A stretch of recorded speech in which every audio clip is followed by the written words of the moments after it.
Assalamualaikum warahmatullahi wabarakatuh. Perkenalkan, nama saya Asmiradani Faradila Nindya dari kelas A11 4603 dengan NIM A11 2019 11711. Di sini saya akan menjelaskan mengenai sistem informasi peminjaman buku perpustakaan yang ada di SD Negeri 2 Terembang. Perkembangan teknologi informasi dan komunikasi telah memberikan dampak yang sangat besar bagi manusia. Kemajuan dari teknologi informasi dan komunikasi memberikan manfaat dalam bidang pendidikan, dan itu merupakan hal yang wajar. Salah satunya, menerapkan teknologi informasi pada bagian perpustakaan sekolah. Perpustakaan merupakan penyediaan fasilitas sumber informasi yang menjadi pusat pembelajaran. Dalam pengelolaan informasi dan teknologi, harus dapat menggunakan dan memanfaatkan secara optimal, guna memenuhi berbagai macam kebutuhan.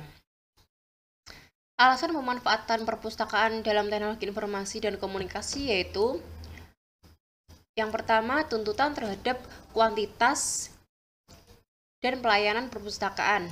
Yang kedua, tuntutan terhadap penggunaan koleksi secara bersama.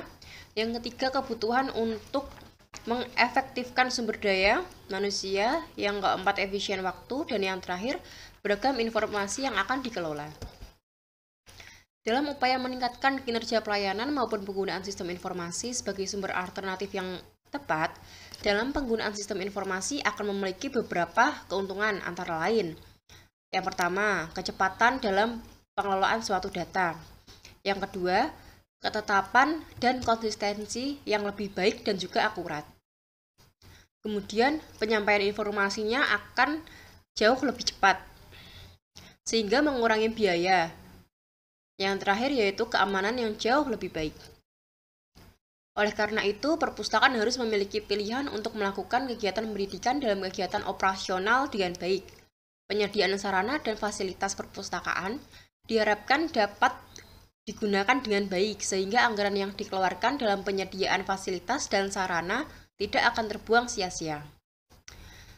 Pada perpustakaan di SD Negeri 2 Terembang, perpustakaan di SD ini telah memiliki tenaga pengelola perpustakaan. Selain itu, perpustakaan ini juga memiliki jumlah koleksi buku sesuai dengan standar perpustakaan sekolah dasar.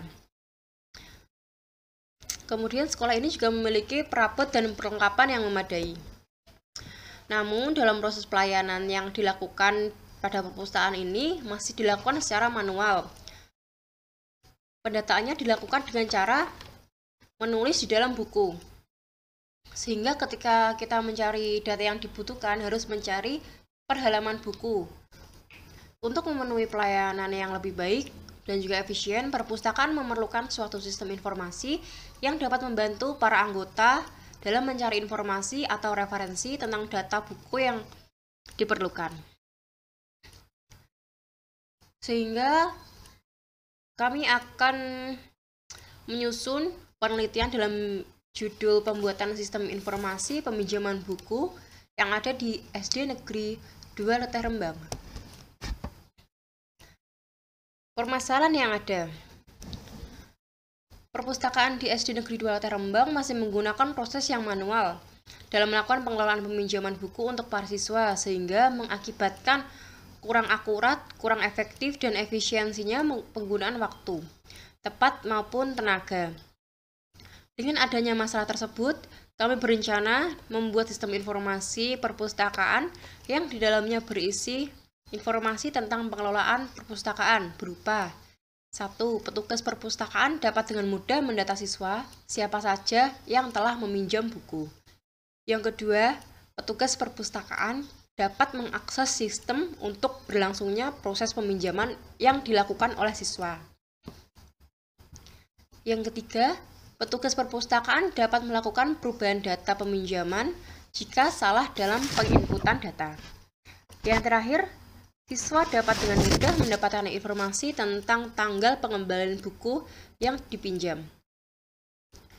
Berikut adalah daftar kegiatan dan estimasi waktu dalam pembuatan aplikasi atau sistem perpustakaan yang ada di SD Negeri 2 Terembang. Yang pertama, kami memulai proyek pada bulan Maret. Proyek ini dilakukan bersama-sama Selanjutnya, setelah memulai proyek, kami akan menganalisis kebutuhan user dan juga proyek. Kegiatan ini dilakukan pada bulan April, dilakukan oleh warna kuning dan juga biru tua, yaitu Vivda dan juga Nindi. Kemudian perancangan program pada bulan April, dan perancangan user interface. Selanjutnya, pada perancangan database, kemudian perancangan algoritma dan koneksi ke database, instalasi program dan perbaikan ke user dilakukan pada bulan Mei. Selanjutnya, pada bulan Juni, kami melakukan perbaikan ke user, perbaikan website, testing website yang dilakukan mulai pada bulan April sampai dengan bulan Juni, dan yang terakhir, penutupan proyek atau final. Berikut merupakan daftar fitur layer yang akan ada di sistem perpustakaan. Yang pertama, ada halaman login, pembuatan dashboard dan main menu, sub-sub menu, root list buku, kemudian buku, root anggota atau siswa, kemudian kategori buku. Di sini saya akan menjelaskan mengenai tata cara pengoperasian sistem. Yang pertama, admin atau pengelola perpustakaan harus melakukan login sistem. Pada halaman login, admin harus menginputkan username dan juga password yang benar. Kemudian, mengklik tombol sign-in yang ada pada bawah inputan. Selanjutnya, pada dashboard menu terdapat sub-sub menu pada sistem perpustakaan yang meliputi transaction, books, dan juga student. Pada dashboard menu terdapat report yang ada pada 1 tahun mulai bulan Januari hingga bulan Desember. Pada report grafik ini memperlihatkan data peminjaman.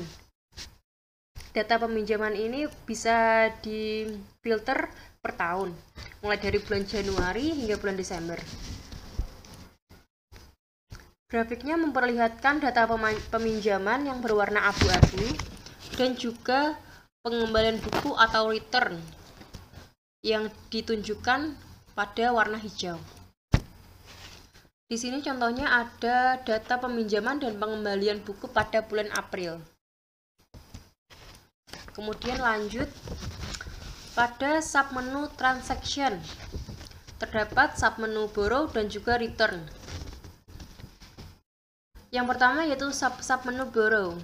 Pada menu ini terdapat data peminjaman buku yang berisi tanggal peminjaman buku, ID murid, nama murid, nomor ISBN, dan juga keterangan buku yang akan dipinjam.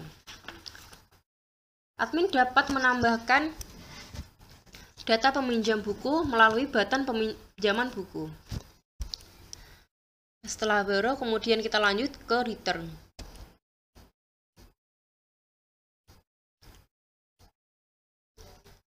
Di menu return ini ada sub-sub menu yang berisi mengenai data pengembalian buku yang berisi tanggal, ID nama, kemudian nama, ISBN, dan juga keterangan buku yang telah dipinjam. Admin juga dapat menambahkan data siswa yang telah mengembalikan buku yang telah dipinjam. Setelah dari transaction, kemudian kita akan lanjut ke dalam submenu books. Di submenu books terdapat sub-menu yaitu booklist dan juga kategori. Di menu booklist berisi tentang daftar buku yang tersedia di perpustakaan. Admin dapat memegang kontrol penuh untuk menambahkan, mengedit, dan juga menghapus data. Di booklist ini, admin harus menginputkan kategori buku, nomor ISBN, kemudian keterangan buku, lalu menuliskan nama penulis atau pengarang, selanjutnya penerbit. Di sini ada button new untuk menambahkan data buku yang akan ditambahkan. Selain button new, di sini ada aksi untuk mengedit dan juga delete. Lanjut ke submenu kategori. Di submenu kategori ini berisi pengelompokan data buku yang ada di perpustakaan. Contoh, di sini ada kategori buku bahasa Indonesia. Nah, di sini kita juga bisa menambahkan kategori buku yang lainnya. Kemudian lanjut ke submenu student. Di menu student ini terdapat submenu student list dan juga course. Pada student list berisi data siswa meliputi kelas yang nantinya kategori ini memiliki kode yang ada pada course. Ini kelas. Di kelas ini kodenya sudah ada di submenu course. Kemudian admin juga dapat menambahkan foto-foto siswa yang telah meminjam buku. Selain itu, di student list juga terdapat ID murid, nama, dan juga aksi untuk dapat mengubah dan juga delete. Selanjutnya di menu student, course, atau kelas. Pada course berisi kode kelas lengkap dengan keterangan untuk mempermudah admin perpustakaan. Contoh, 0011 artinya merupakan kelas 1A. 001 merupakan kelas 1 dan 1 ini dibaca A, berarti nantinya 1A. Kemudian 001 berarti kelas 1, 2 ini dibaca B. Admin juga dapat menambahkan data kelas jika ada penambahan kelas dan juga ada aksi edit dan juga delete. Setelah semuanya selesai, admin dapat melakukan logout sistem. Sekian presentasi dari saya. Selanjutnya saya akan melakukan presentasi langsung dari aplikasinya. Yang pertama, di sini kita harus login dulu. Pertama kita harus login menggunakan username dan juga password yang sudah ditentukan. Berikut adalah dashboard menu. Di sini kita bisa melihat total buku yang ada. Kemudian di sini ada total murid.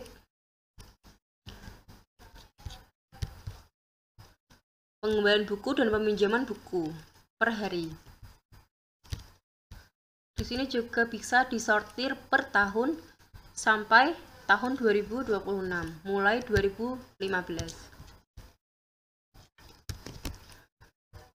Di dashboard ini nantinya akan menampilkan report bulanan.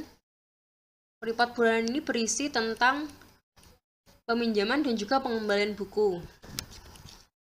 Lanjut ke transaction. Yang pertama itu borrow. Di sini ada peminjaman buku. Admin dapat menambahkan student list dan juga nomor ISBN. Kemudian klik save. Lanjut ke return. Return ini pengembalian sesuai dengan student ID. Student ID ini setiap siswa memiliki student ID yang berbeda-beda. Lalu ke menu book. Di book list ini ada kolom untuk search buku yang akan dicari, contohnya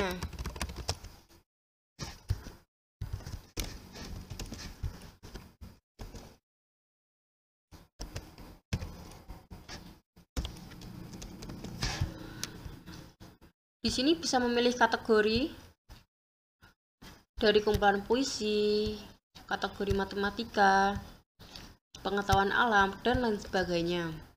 Admin juga dapat menambahkan daftar buku baru dengan menginputkan ISBN, judul buku, kategori buku yang dapat dipilih, kemudian penulis, penerbit, dan juga tanggal terbit.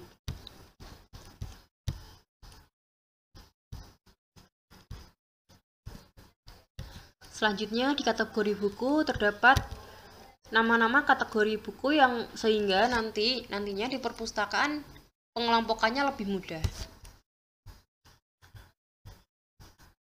Ini adalah penambahan kategori dan ini adalah button untuk mengedit data. Button edit dan juga button delete.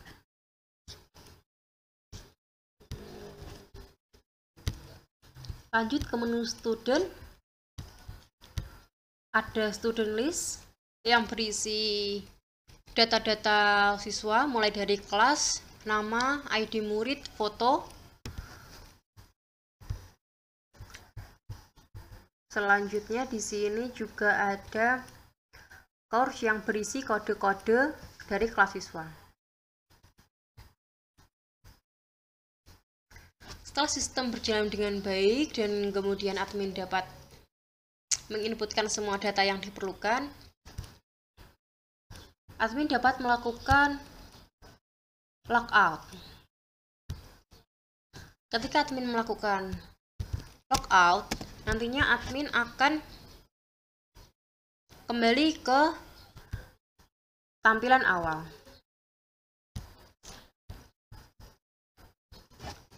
Sekian presentasi proyek yang dapat saya jelaskan. Apabila ada salah-salah kalimat atau kata yang kurang berkenan, saya mohon maaf. Terima kasih. Wassalamualaikum warahmatullahi wabarakatuh.